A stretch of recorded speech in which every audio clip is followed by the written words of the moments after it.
तो अब हम कर रहे हैं वॉइड। वॉइड होते क्या है? वॉइड होते हैं खाली जगह। मान लो आपका कोई घर है, ठीक है, वो 3 मंजिला इमारत है, ठीक है, और आप केवल ग्राउंड फ्लोर पे रहते हो, तो क्या हो गया, जो ऊपर के जो जगह है वो क्या है, वो वैकेंट है, यानी कि खाली है, उस चीज़ को बोलते हैं वॉइड। और वो जो वॉइड है उसको भरने के लिए हमें क्या चाहिए, एटम्स चाहिए। और वो एटम्स जब आएंगे, मान लो आपके घर पे कोई किराएदार रखते हो आप, तो वो क्या है, वो कोई भी एटम्स हैं, ठीक है। तो क्या हुआ, वॉइड क्या है, to fill an empty space. Empty space को फिल करने के लिए हम क्या करते हैं, एटम्स को इन्वॉल्व करते हैं, ठीक है। और ये जो भरते हैं, जो जगह भरते हैं, उस चीज़ को कहते हैं वॉइड। और जो हमारे पूरा क्रिस्टल होता है वो कंप्लीटली 100% फिल नहीं होता, इस वजह से ये वॉइड क्रिएट होता है, ठीक है। और इसमें अलग अलग तरह के वॉइड होते हैं। एग्जाम्पल ट्रायंगुलर होता है, एक टेट्राहेड्रल, एक ऑक्टाहेड्रल, एक क्यूबिकल, ठीक है। तो अब हम कर रहे हैं ट्रायंगुलर। ये किन के बेसिस में, पहले ये देखो, ट्राई का मतलब यानी कि 3, क्या है भाई 3, किसकी वजह से आया है 3, ये आया है हमारा कोऑर्डिनेशन नंबर। तो सर कोऑर्डिनेशन नंबर होता क्या है? कोऑर्डिनेशन नंबर वो चीज है कि आपके आसपास कितने बंदे हैं। मान लो आपके 4 बेस्ट फ्रेंड है, मतलब जिनके साथ आप सब कुछ शेयर करते हो, तो वो क्या है, यानी कि आपका कोऑर्डिनेशन क्या है, 4 बंदों में कोऑर्डिनेशन आपका, ठीक है। तो उस चीज को कहेंगे कोऑर्डिनेशन, यानी कि जो घिरा हुआ हो, पूरी तरह से घिरा हुआ हो एक बंदा, किसके द्वारा, जो एक्स्ट्रा बंदे हों उनके द्वारा, ठीक है। तो हमारा ट्रायंगुलर जो है हमारा, इसका कोऑर्डिनेशन नंबर कितना है, 3 है, ठीक है। टेट्राहेड्रल में सबको पता है, टेट्राहेड्रल में कोऑर्डिनेशन नंबर कितना होता है, 4 होता है।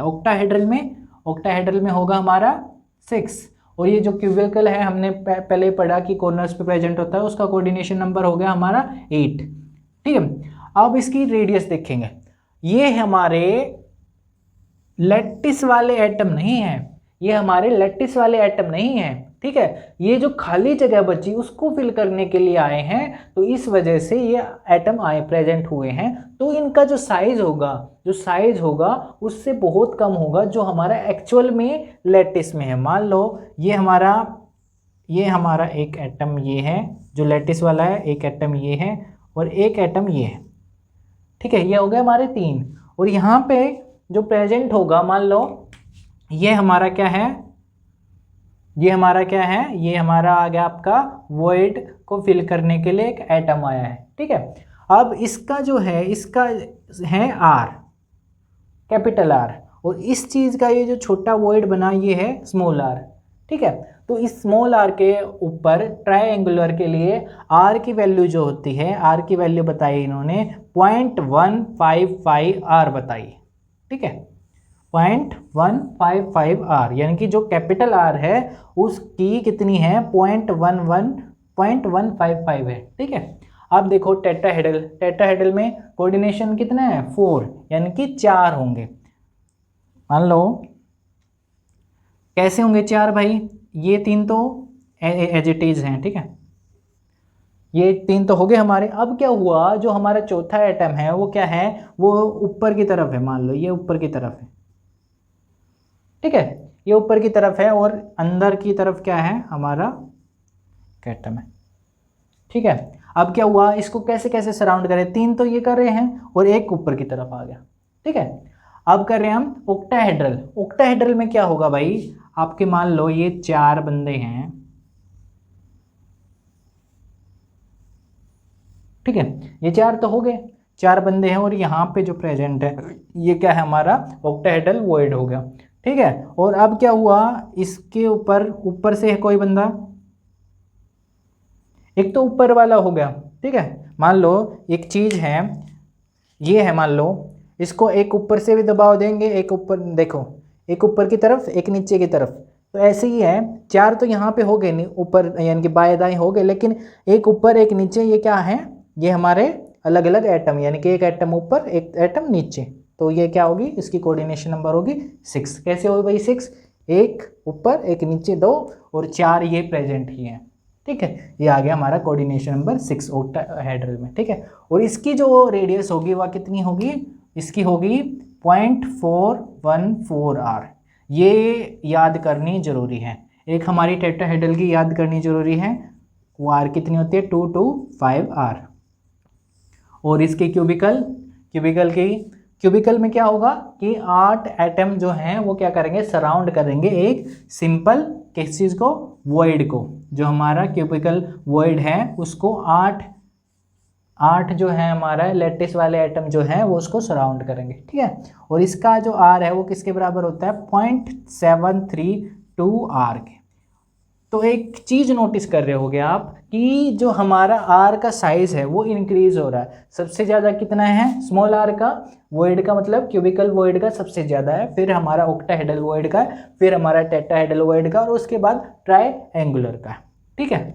तो अब हम कर रहे हैं रेडियस रेशियो करेंगे इसके बाद। तो अब हम कर रहे हैं रेडियस रेशियो। रेडियस रेशियो क्या है, रेडियस रेशियो है जो रेडियस है किस चीज़ की, कैटायन की, divided by radius of anion, ठीक है। ऊपर क्या आएगा, कैटायन आएगा, और नीचे क्या आएगा, एनायन आएगा, ठीक है, जो प्रेजेंट होंगे। द रेशियो ऑफ कैटायन यानी कि ratio of cation to the anion यानी कि रेशियो होगा कैटायन का डिवाइडेड बाय एनायन का, इज कॉल्ड रेडियस रेशियो। उस चीज़ को क्या कहते हैं, रेडियस रेशियो कहेंगे, ठीक है। अब देखो जी, जितना ज़्यादा रेडियस रेशियो बढ़ेगा, रेडियस रेशियो जितना ज़्यादा बढ़ेगा, ठीक है, उतना ही ज़्यादा उसका क्या होगा, कैटायन का साइज बड़ा होगा, ठीक है। कैटायन का साइज जब बड़ा हुआ तो उसका क्या होगा, कोऑर्डिनेशन नंबर इंक्रीज हो जाएगा, ठीक है। ये चीज़ ध्यान रखनी है, जिसका रेडियस रेशियो ज़्यादा होगा उसका कैटायन का साइज बड़ा होगा और उसका कोऑर्डिनेशन नंबर भी बड़ा होगा। जैसे आप बड़े आदमी बनते हो तो क्या होगा, जितने लोग हैं वो ज़्यादा आपको अप्रोच करेंगे, ठीक है, आपका कोऑर्डिनेशन नंबर बढ़ेगा, यानी कि कोऑर्डिनेट करने की कितने बंदों से कोऑर्डिनेशन है वो बढ़ेगा। जैसे आप बड़े आदमी बनोगे तो क्या होगा, वो बढ़ेगा। तो अब देखो जी, रेडियस रेशियो बनाया है, ये काउंट किया है किस बेसिस पे, कोऑर्डिनेशन नंबर के बेसिस पे, ठीक है। अगर कोऑर्डिनेशन नंबर 3 है तो रेडियस रेशियो कितना मिला हमारा, 0.155 से लेके 0.25 तक मिला है, ठीक है। और इसकी स्ट्रक्चर क्या होगी, रेक्टेंगुलर शेप होगी, ठीक है। और टाइप क्या है, B2O3। इसके डायरेक्ट क्वेश्चन आते हैं, जैसे कि इस टाइप का है, ZNS टाइप का या NaCl टाइप का है, तो ये बताइए कि आगे कैसे सोल्व करोगे। तो वहाँ पे Z की वैल्यू हमें खुद डिटरमाइन करनी पड़ती है, ठीक है।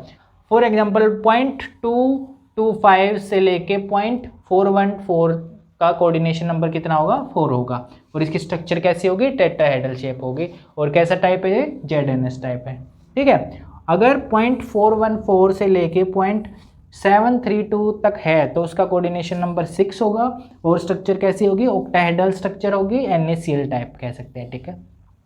अगर 0.732 से लेके 1 के बीच में है तो उसका कोऑर्डिनेशन नंबर 8 होगा और वो क्यूबिक होगा। और इसका टाइप कौन सा है, CSCl। तो अब देखो जी, एक इंपॉर्टेंट टॉपिक कर रहे हैं, डेंसिटी, ठीक है। आपसे बहुत ज़्यादा क्वेश्चन पूछे जाएंगे डेंसिटी के ऊपर कि इसकी डेंसिटी निकालो, इसका Z निकालो, इसका मास निकालो, ये सब पूछे जाएंगे। तो इस फार्मूले से अब सब कुछ निकलेगा, ठीक है। तो डेंसिटी होती क्या है, पहले देखो, डेंसिटी होती है हमारी मास डिवाइडेड बाय वॉल्यूम, ठीक है। सबको पता है, तो डेंसिटी क्या होती है, मास डिवाइडेड बाय वॉल्यूम होती है, ठीक है। ये है हमारा एक क्यूबिक सेल, इसकी वॉल्यूम क्या होगी हमारी, ए क्यूब होगी इसकी वॉल्यूम, ठीक है। अब देखो जी, अब मास, अब ये जो लैटिस प्रेजेंट हैं इनका मास निकालना है हमें। तो इनका मास कैसे निकलेगा कि एक जो इफेक्टिव होगा, जेड इफेक्टिव जो हमारा जेड इफेक्टिव है इनटू मास। जैसे हम फिजिक्स में करते हैं ना कि सेंटर ऑफ मास निकालते हैं, तो जहाँ पे सारा मास कंसंट्रेटेड होता है, तो जेड इफेक्टिव क्या है, जेड इफेक्टिव वो है जो उनको सारे मासों को एक जगह कंसंट्रेट करेगा, इनटू एम है हमारा जो मासेस है, एक का जो मास है वो है मासेस का, ठीक है। तो एक का मास कैसे निकालेंगे, एक का मास निकालेंगे molecular mass divided by Avogadro number, ठीक है। Molecular mass divided by Avogadro number. और एवोगैड्रो नंबर का वैल्यू कितनी होती है, 6.022 इंटू 10⁻23, ठीक है, 23 होती है। तो अब आ रहा है हमारा मेन क्या है, फॉर्मूला जो कि यूज होगा। तो हमारी जो डेंसिटी है, डेंसिटी किसके बराबर है, डेंसिटी बराबर है Z इंटू एम क्या है, molecular mass, divided by NA और ए क्यूब क्या है हमारी हमारी वॉल्यूम थी ये क्यूब इसकी, ठीक है। और एन नोट क्या है, एन नोट है हमारा एवोगैड्रो नंबर, ठीक है। अब क्या होगा, इससे हम निकाल सकते हैं किसी भी डेंसिटी निकाल सकते हैं, और जी क्या है, ग्राम पर सेंटीमीटर क्यूब में आएगा, ठीक है। हमें कैसे लेना है, सेंटीमीटर क्यूब में लेना है, ठीक है। तो कुछ क्वेश्चंस में आएगा, जैसे 1 आर्मस्टोन दे रखी है, ठीक है। आर्मस्टोन को किस में कन्वर्ट किया, मीटर में कन्वर्ट किया, ये तो सबको पता है कि 10⁻⁻10 मीटर होता है, लेकिन हमें करना किस में है, सेंटीमीटर में करना है, तो 10⁻⁻8 सेंटीमीटर होगी। पिकोमीटर में, मीटर में किया तो 10⁻12 मीटर, और उसमें सेंटीमीटर में किया 10⁻10 सेंटीमीटर, ठीक है। तो इसके रिगार्डिंग न्यूमेरिकल होंगे वो बाद में करेंगे, ठीक है, जब प्रैक्टिस वगैरह क्वेश्चन पेपर वगैरह करेंगे तो वहाँ पे करेंगे। तो अब आपका इसमें रह गया आपका मास डिफेक्ट, यानी कि इसके डिफेक्ट कौन कौन से होते हैं वो पढ़ेंगे नेक्स्ट क्लासेस में, ठीक है। Thank you.